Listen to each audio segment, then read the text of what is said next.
wave. Third person here. Oh, my son Harry's here. Perfect. So hopefully Jeff will be with us in a minute.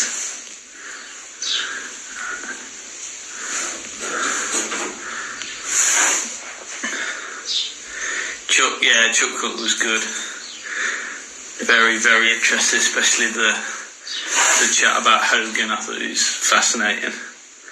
Just a massive experience in the game. Amazing. Mr. Hume, looking as sharp as ever in that little picture I see.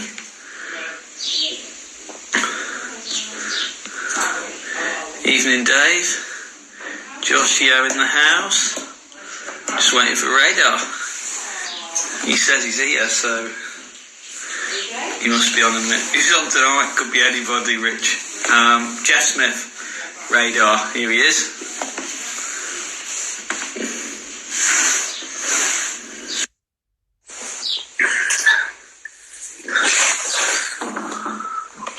Tonight's show.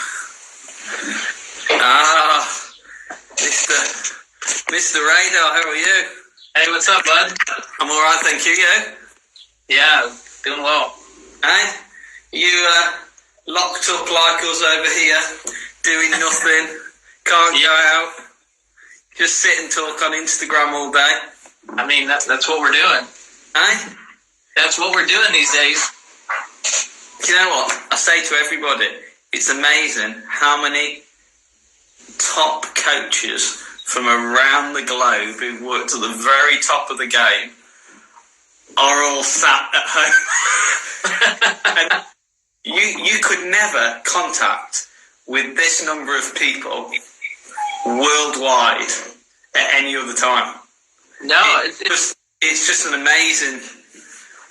You know, it's crazy. I've been watching all these coaches like yourself and Andrew Rice and all this live learning that's out there. I mean, it's a good time to be in the game of golf right now. You're getting all this, getting to reach out and talk to all these coaches and get all these different viewpoints. It's pretty cool. And it's amazing because so many different concepts, so many different personalities, so many different angles that they go at it by. I mean, this afternoon I was fascinated. Chuck Cook was telling me that when he watched Ben Hogan, he was bowing his wrist in transition tee shots. Yeah. And he got a stronger grip, and you were like, and then everything went blank. We were like, every time we got right to the meat of it, it shut off. And oh wow, we didn't get anywhere. And then the other night I spoke to Dana, and every time he said, right, from P6 to went off. It's like, it's just amazing. But I appreciate you taking the time, come and have a chat.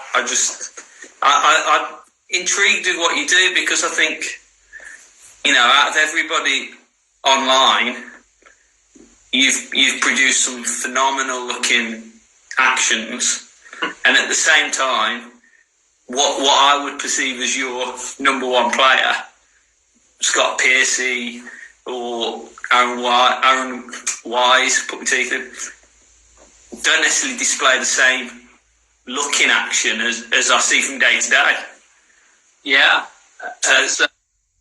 I see that a lot. Like, if I do a lot of 3D measuring with my guys, and so especially all my tour level guys. And just the other day, I had Aaron Wise, Scott Piercy, and Patrick Rogers 3D all right in front of me, and I was just kind of doing some comparison to see, because these guys all look at each other swing and look, I'm going to swing like Rory or whatever, and so I'm just kind of looking at their 3D, and I'm like, holy cow, these guys are doing this dramatically different. And when you start looking at stuff like that, it really helps you kind of connect the dots a little bit from a match perspective. More so prevents the player from going down a road that's unnecessary. Sometimes they see things that they like the way that it looks, and then they try to go mimic or copy that. And I think luck is a big thing, isn't it, in golf? Based off, the way social media and Instagram works. It's all about what it looks like. You know what I mean? And sometimes there can be this players strive for a look as opposed to understanding how the swing actually works and how they can become a better player. Yeah, I would agree with that, because I mean, I've got some of the best players in the world sending me YouTube clips of Tiger Woods from 2000. Like, how do we do this? I'm like, well, if I had that answer, we wouldn't be sitting here doing this right now. Well, yeah. And if you look at the 3D side of it, which is obviously the future of golf, is that, being able to accurately measure what someone does. What do you actually see? Do you see any trends in players? Oh, yeah, there's a number of trends. Gosh, there's so many to think of. I would say that if I had to pick one, I would say that depending upon the player's desired ball flight, you would typically see a relationship of the thorax, or rib cage, if you will, and the relationship that you would be looking for would be the amount of rotation of the rib cage coupled with how much lateral side bend you see. So, for example, if I look at three of my players, so Aaron Wise has a very kind of fade-biased pattern in his golf swing. Well, Aaron has about, and I'm saying at impact, about 30.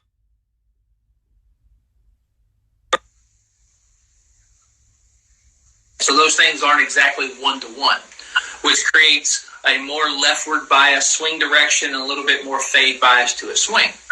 But then I look at another tour player, one of my guys like a Max Grazerman, who's got a really good golf swing that I kind of model, because biomechanically he does all of the things that I like to see in a golf swing. And he is sort of my measure of efficiency.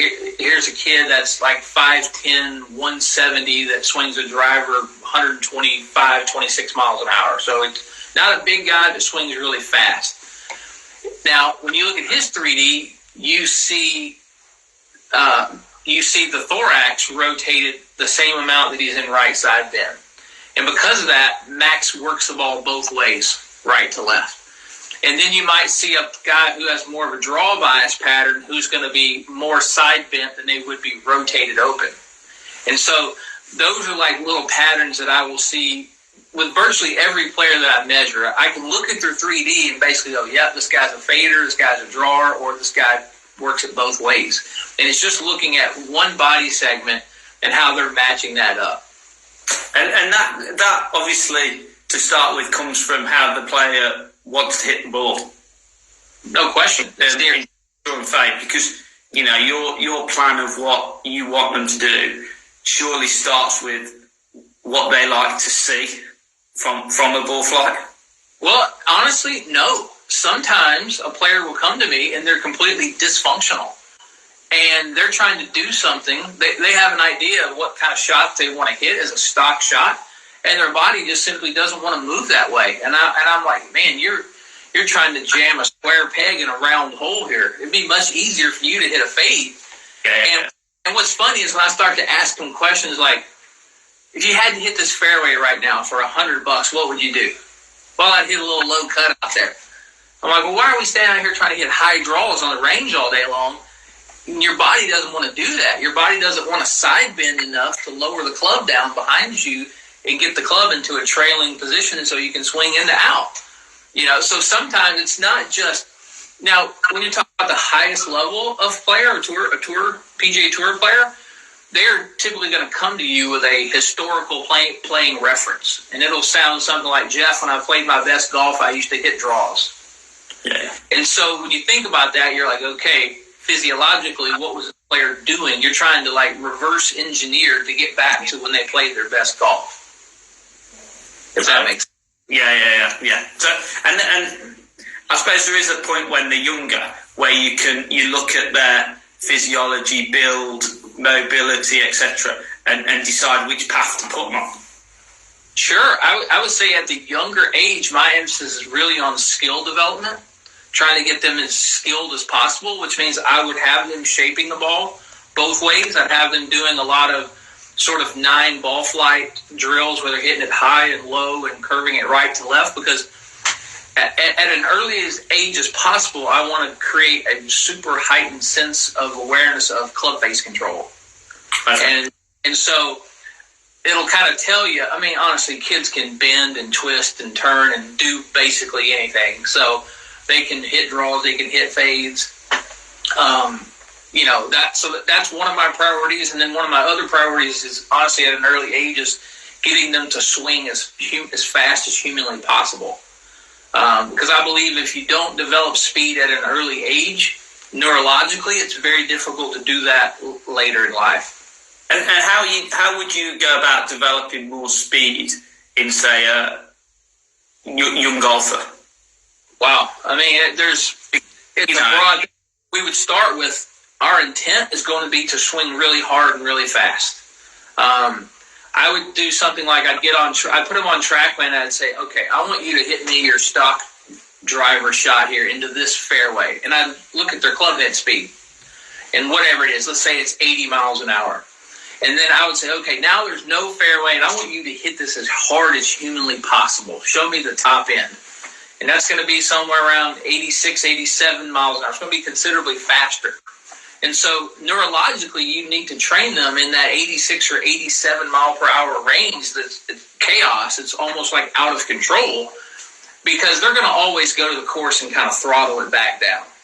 Yeah. So if you can train them at like 110%, hopefully they'll throttle it back down to, say, 98 to 100%. And if you look out on tour, there are guys that do that. Like, Rory is not hitting fairway finders. Rory is letting it go with basically every ounce of his being on every single tee shot. Well, he trains that way, because when he stands on the range, he's doing the same thing. He's not hitting fairway finders. He's pumping it out there.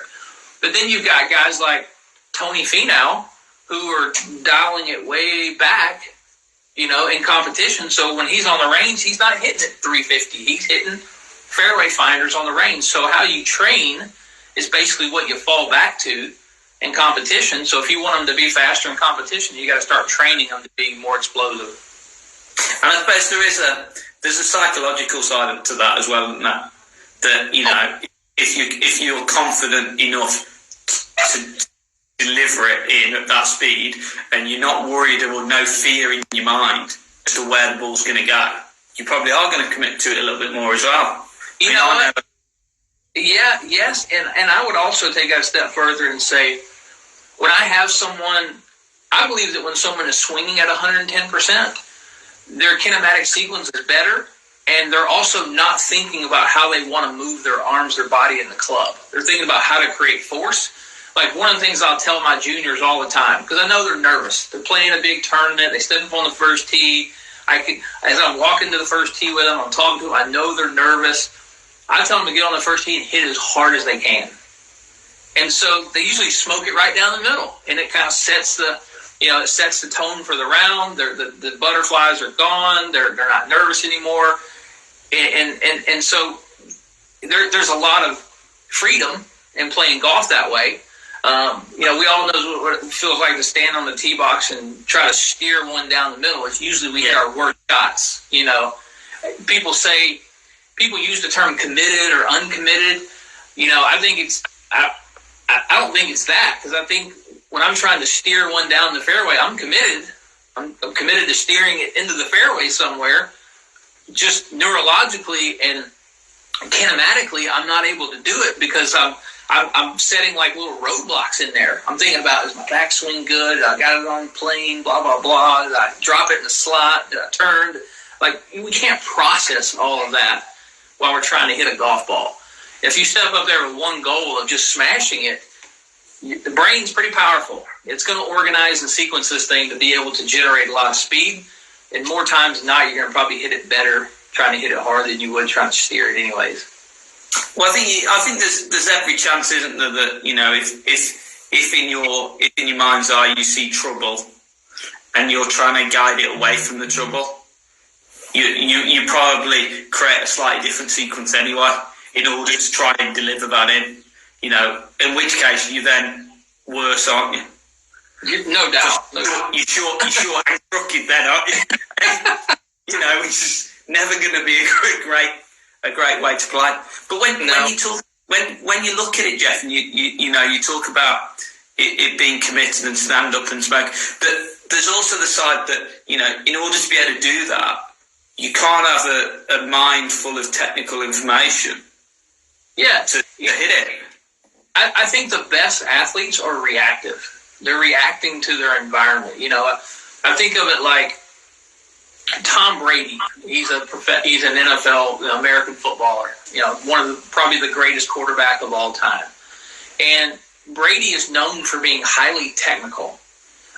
Technical in his mechanics, technical in the way that he trains, the way he researches the game.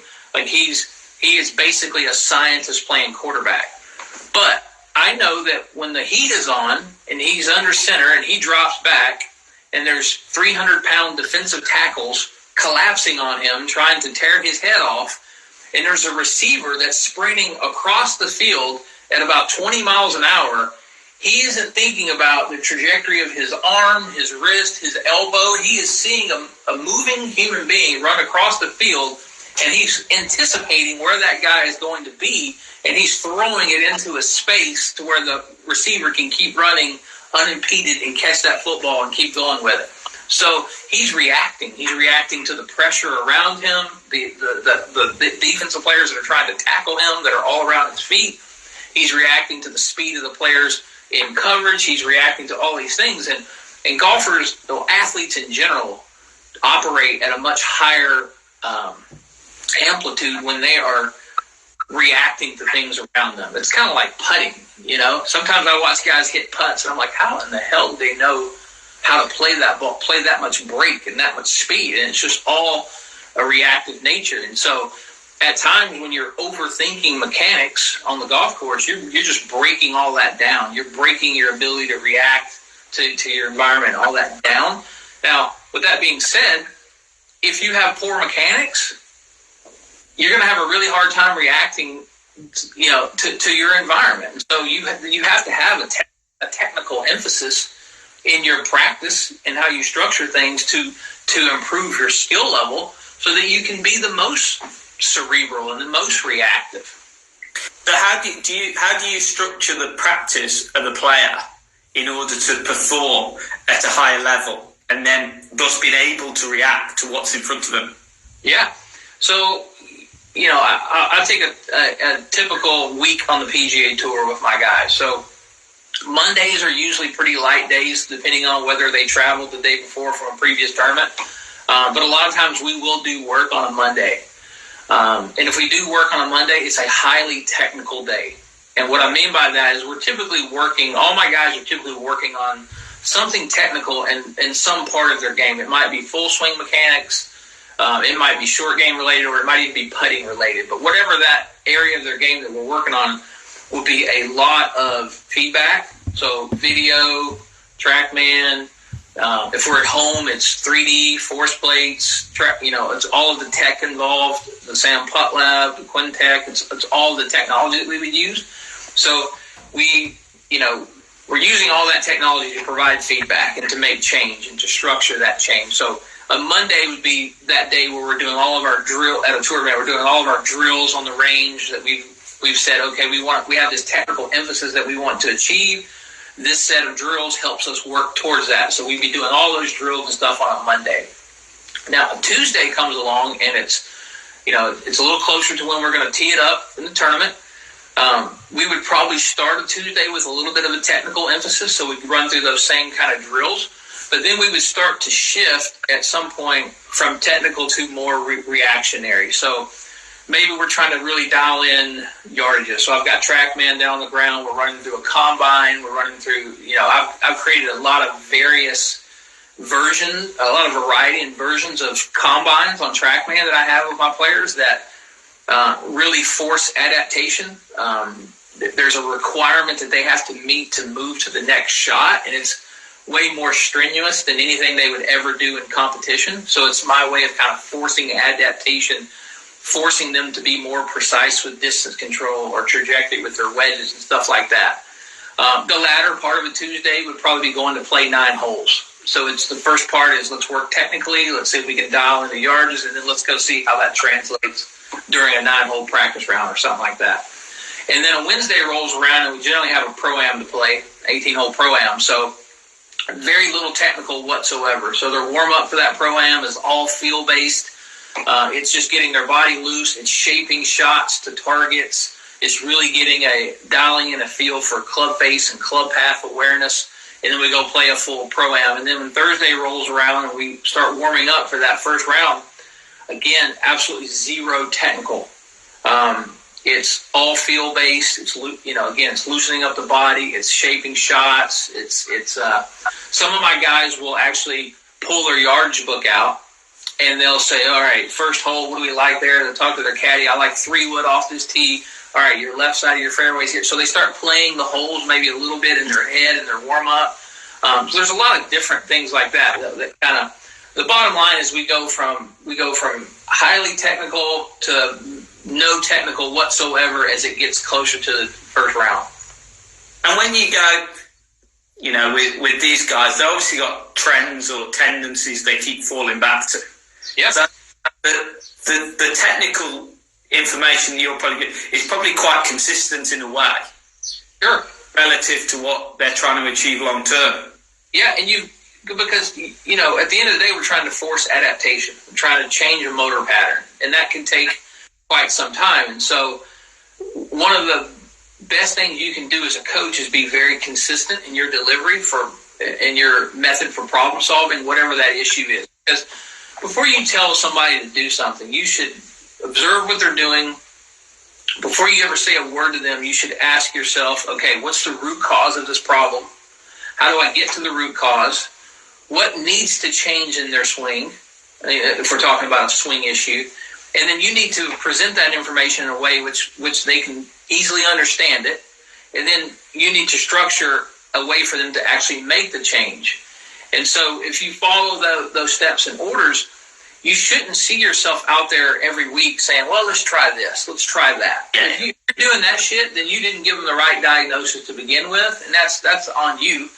And you got to be very careful because these guys are really good. And when I say that, if you tell them to go do something, man, they're going to go work at it for 8 hours a day to do it. So if you give them shitty information, they're going to go get really good at doing what you tell them to do. And so if you tried something with a player and you're trying to problem solve it, and listen, there's been a lot of times where I don't get it right the first time. It's, because there's a period of time to where you're like, let's see if this player can even do what I'm asking him to do. Can they right bend more? Can they keep their trail arm flexed a little longer in the downswing? It's a game of can they even do what you want them to do, first of all. And there's a feeling out period there. And you got to give it enough time, And so, that enough time would probably be 4 to 6 weeks at the tour level. Now, that's tough when your guys out there playing like shit and they're missing cuts and they're starting to look at you like, what am I doing here? This isn't right. And so, you have to build up a lot of trust. There's got to be a lot of equity in the bank, so to speak. And what happens, Jeff, if, let's say you're 2 weeks in and you've been working on something and you're thinking to yourself, this is going the wrong way. Yeah. Well, you have to go back and you have to keep asking yourself the question, have I gotten to root cause? And listen, I'm not afraid to reach out to other people. So I've got a network of other coaches, physios, sports psychologists. I've built like a network of people around me to where, I'll freaking fire off a swing to George Gankus and be like, dude, what are you seeing here? Because this guy's struggling, and here's what I think the problem. I think that is fabulous because I think as a personal, definitely in the UK, there's a very big group of people who would go, this is my player, don't touch him. Yeah. I deal with them. They're really those players. those coaches are insecure. They're insecure about their ability. And, my players are with me for a reason. It's because I'm personally vested in them. And my investment is I want them to play the best possible golf that they can play.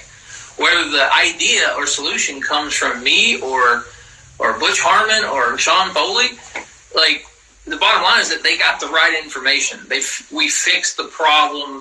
We're moving on. We're getting better at the game. We're having more success. And so, listen, I've been in this game long enough to know that I feel like I'm an expert in full swing mechanics because I've put my heart and soul into understanding virtually everything there is to know about it. But I'm not naive enough to believe that I'm an expert in putting. So when I'm lost and I'm struggling with somebody, and I feel like I know a lot about putting, I'm going to get on the phone with Phil Kenyon and say, Phil, what am I missing here? If I've got a guy that can't move the way that I want him to move, I'm going to be like, hey, Kevin Duffy, help me here. I'm struggling. I can't get this guy to move the way I want him to move. And so I'm going to reach out. I'm going to pull in a lot of people that are probably smarter than me to get to the root cause to fix this guy, to change this player. And at the end of the day, if you're a coach that's willing to do that, those players will be with you forever because that shows them that you truly care about their best interest. Do you know what, Jeff? That could be one of the best things I've heard in 2 weeks because I think it's absolutely spot on the money. And I think that ability for a coach to look at a player and go, do you know what? I know there's something wrong. I'm not quite sure. Either I'm not quite sure what it is. I need it looked at in a certain way, or I need someone to give me a better idea of how to get rid of this or different ideas. That's purely player-centered, isn't it? There's no ego in that. There's no I am Jeff Smith, I know everything. It's purely, I want my players to become the best players they can be. So as a result, I'm going to pull other people in. And the reality of the situation is, the players buy into you even more. And you know what? I know where that mindset comes from with me. It's from being out on tour and being with these guys in the heat of the battle when they're playing terrible and you're seeing them struggle and you're seeing guys lose their card. Like, it hurts. I take it personal. And I'll do everything in my power to prevent that from happening. And so, like, there's no reason for me to have an ego. I'm not hitting any of these shots. I'm not on tour. I'm not. Like, I'm a golf coach, just trying to help. I'm a facilitator here. I'm trying to facilitate them playing better golf. So, I look at a guy like Sean Foley, who's mentored me a lot over the last several years. And Sean and I almost never talk swing mechanics. Not that we don't need to. I mean, Sean's super knowledgeable. He's always asking questions, but we very rarely talk swing mechanics, but we talk about stuff like this.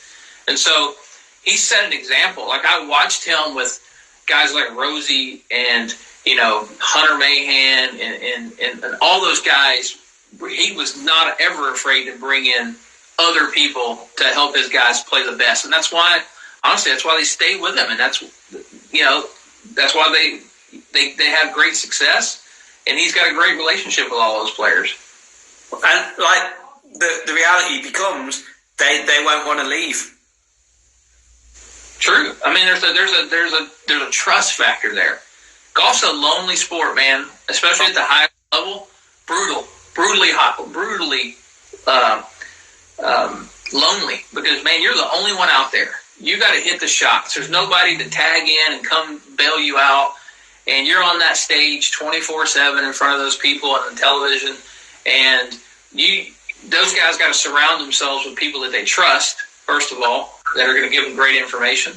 And, at the end of the day, when you build that kind of relationship with a player and they can see that their well-being, both on the course and off the course, is your key priority as a coach and as a friend, I don't worry about players leaving me.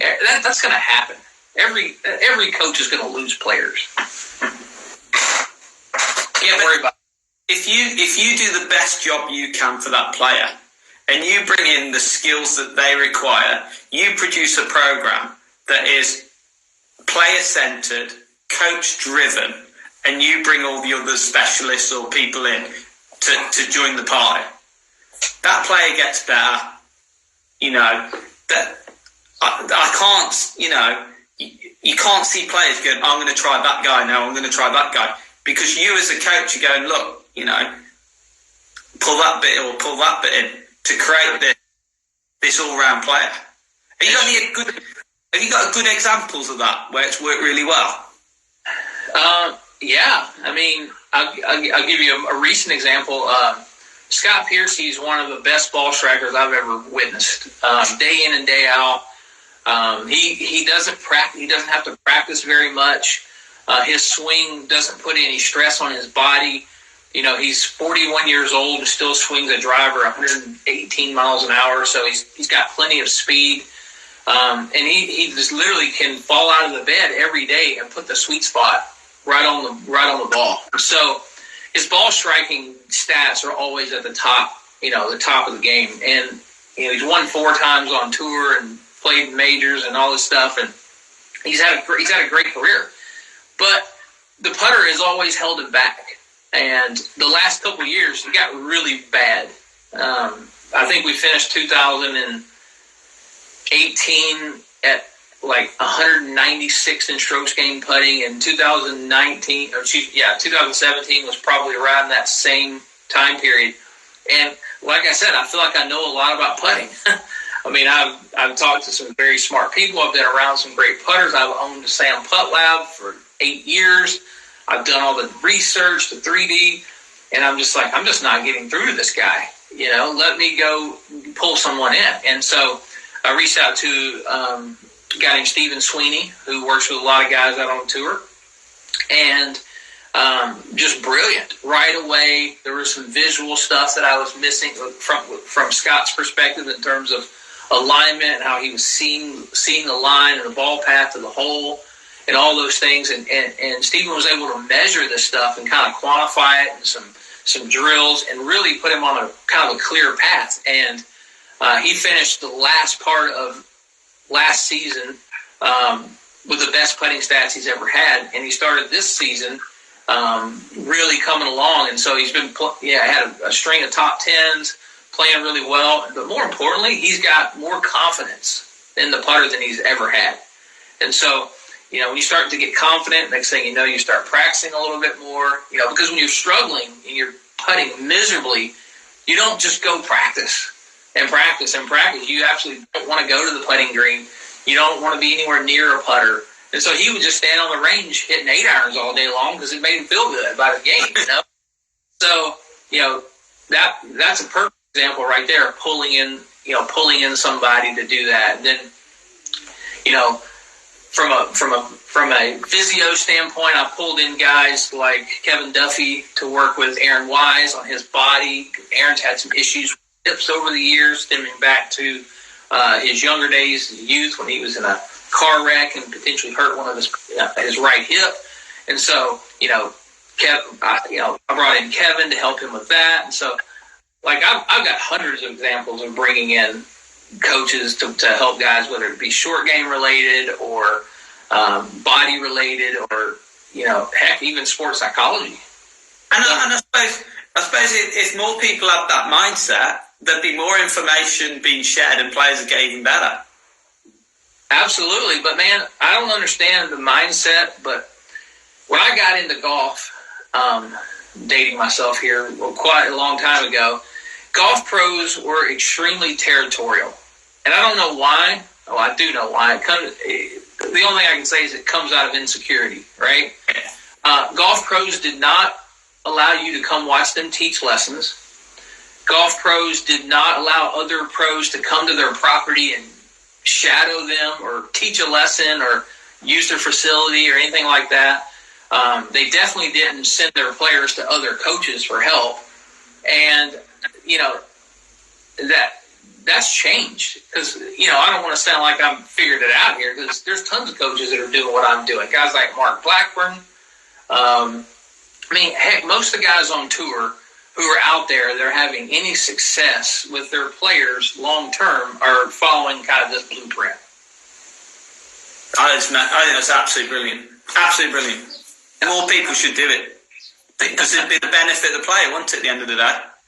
You know, if you don't do that, or you don't, reach out to, let's say, other people, experts in that, then you don't learn more either. It's like these Instagram interviews and talks with different people. How much do you actually learn from other people just by talking to them? Yeah, and I think it's just an evolution of golf coaching, because players have become very specialized. They hit the ball far. Coaches have become very specialized. And what I mean by that is, if I think about all the things that I've researched and measured and studied in terms of just full swing, that part of the game, there's no way that I could spend that much time and energy in every other discipline in the game of golf. But there are people out there who've done it. So like Phil Kenyon has done in putting what I've done in full swing. And, there are a ton of physios and PhD level biomechanists who have studied the body the way that I've studied the full swing. And so why not lean on those people who've done the research, who've done the measuring, who've had all the success in that discipline with a variety of players to help you either A, become a better coach, or B, help your players play at a higher level. And let's take this long game mastery that you've acquired over a period of time. Where did that start from? Gosh, I would say it's probably born out of failure as a player. Ultimately, I think that's where anybody generally starts, is like, why is my golf ball not going where I want it to go consistently? Why am I not hitting as far as I should hit it? Because I was a good athlete growing up, and I played every sport, and golf baffled me. When I saw the highest level players doing what they were doing, and I couldn't figure it out. And so going down the generic road of, okay, let's see what my local pro is teaching. Let's go follow some other coaches. Let's go take some other lessons from some other coaches. And it just kind of left me unfulfilled, because I was hearing kind of the same information over and over and over. And granted, this was quite a long time ago. It really got me trying to look outside the box a little bit. I would say that a big catalyst was TrackMan, Dr. Radar. So when I got my TrackMan in, I think, 2011, it really helped me understand the impact interval and what was happening between the ball and the club. And then from there, I thought, well, if I know this is happening to make that ball fly the way that I want it to fly, I could probably reverse engineer the golf swing to create those impact alignments, because we were always taught, well, the moment of truth is impact. That's when the ball's getting its coordinates and DNA from the golf club. Well, 3 years later, I'm not thinking that impact's a moment of truth anymore, because I've expanded my horizons in understanding force applications of the golf club. I'm thinking to myself, whoa, this impact interval is way predetermined, way before impact. How I'm applying force to this club is going to largely determine what's happening at impact. So I got to keep reverse engineering this shit backwards. Mm-hmm. And so it was, going to spend time with a lot of people a lot smarter than me, a lot of biomechanists. All the research is being done out there with these PhDs and measuring all of these things. They've kind of given a gift to golf coaches around the world of lifting kind of this veil of mystery of how you move this rigid body, this golf club around us with both accuracy and speed. And so the evolution for me was just keep going down that road. Just keep. I spent a lot of time watching other coaches coach. I spent a lot of time watching how other coaches problem solve during a lesson. How they operated from a conceptual framework standpoint, and some good, some bad. And I think it.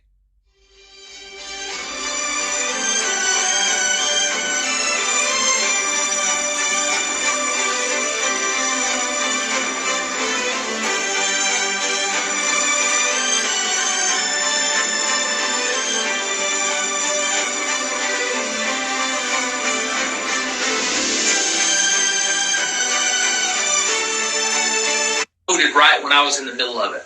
And so, I think back to basically late 90s, early 2000s, when this poker boom was going on, I'm sitting here on a laptop playing 10 games at one time, 10 poker games at a time. And so the math starts to snowball. For example, if you think of the legends of poker, the Jack Nicklaus of poker is basically a guy named Doyle Brunson. And Doyle's well into his 80s now, but he's a poker legend. But the era that Doyle played in did not allow for online poker. He had to go sit down at a poker table and play with 5 or 6 other people. And so Doyle was dealt about 30 hands per hour. He played 30 hands of poker per hour. That's the speed of a live game. Well, online, we were playing about 60 hands per hour, and I was playing 10 games at a time. So the best that's ever lived was playing 30 hands an hour, and I'm playing 600 hands an hour. So I played more poker hands in 1 year than Doyle Brunson played in his entire life, and he played for 70 years. So my ability to learn and acquire information and problem solve was exponentially ramped up just by sheer mathematics. Golf instruction is the same thing. So now I can look at every one of these swings on YouTube and Instagram and go, okay, this is what he's doing. I can look at all this 3D of all these different players. So all of this flood of information has allowed coaches to evolve like at a rapid rate. So I think my number one skill set is my ability to take in a lot of information, process that information, and understand it in a very quick, short frame of time, and then put it into terms to where the player can understand it. And so what I mean by that is I think that's probably the most important skill. And this is where I see a lot of coaches and players not mesh well together. So, for example, if I'm dealing with Aaron Wise, Aaron's 24 years old. He's young. He grew up in this internet age and the Instagram age and the technical age. He wants everything explained to him from a technical standpoint. So he's using terminology like center of masses and forces and torques and blah, blah, blah. Like that's the language that he knows. He doesn't know anything else. And then you got, right after that lesson, Scott Piercy shows up. Well, he don't want to hear shit about forces and torques. He wants you to tell him what to do. Right? Just tell me how he says it to me all the time. Just tell me how to move, how you want me to hit this ball, and I'll do it. And he can do it like on the next swing. So you've got to be able to take these concepts and break them down into a way with whoever's in front of you can understand those, whether it's a kid, whether it's a highly technical college golfer, or even a PGA Tour veteran. And so when you've got just like a one-style approach, you may help some of those guys, but then you'll lose some of those other guys. So your ability to adapt and change not necessarily change your information, but explain it in a different fashion. I think. What have been the key? I don't know, the key pieces of information that you've discovered that made the biggest difference to you? I would say understanding the kinetics involved in the golf swing. And when I say kinetics, I'm talking about how a golfer applies force to the handle of the golf club and the repercussions of how you apply that force. You know, when you apply force to that club via the grip, it's going to cause that club to rotate and torque around its center of mass. And so I think that there's a lot, we've known forever there's a lot of different ways to swing the club, but we haven't necessarily known why there was a lot of different ways to swing the club. And the ability to measure those forces and torques, if you do modeling, forward dynamics modeling of Jim Furyk's swing, and then right behind him you do modeling of Adam Scott's swing, on video, we're going to be looking at two wildly different things. But when we look at the forces and torques, man, they're going to be very, very similar. And so that's why, for me, it's been like, well, shit, I shouldn't go out and get everyone to swing like Adam Scott, because Jim Furyk's one of the most accurate ball strikers of all time over here, and look at how he's moving the club. But a deeper understanding of how the golfer applies force is summarizing the answer to your question. A deeper understanding of how the golfer applies force to the handle and the consequences of that movement, I think, has been pretty much a game changer for me. And it's, at the end of the day, I think it's the whole ball of wax. And I think everything else is probably more cosmetic than it is anything else. And when you look at the forces and the pressure that's applied to the handle in a transition move, right? How much of that is, let's go back to where we started, reactionary to where they've actually positioned the mass on the way back? It's highly, there's a high correlation to that. I would say that I do the majority of my coaching in the backswing. The majority of my time is teaching a player to manage the movement of the center of mass of the club in the backswing, so that when they position it at the top, when they transition and apply force with very little conscious thought, the center of mass moves in the direction that is an advantage to them. So, for example, if I have a guy that wants to fade the ball, I'm not going to necessarily have them up and across the line at the top. I might have them a little bit more laid off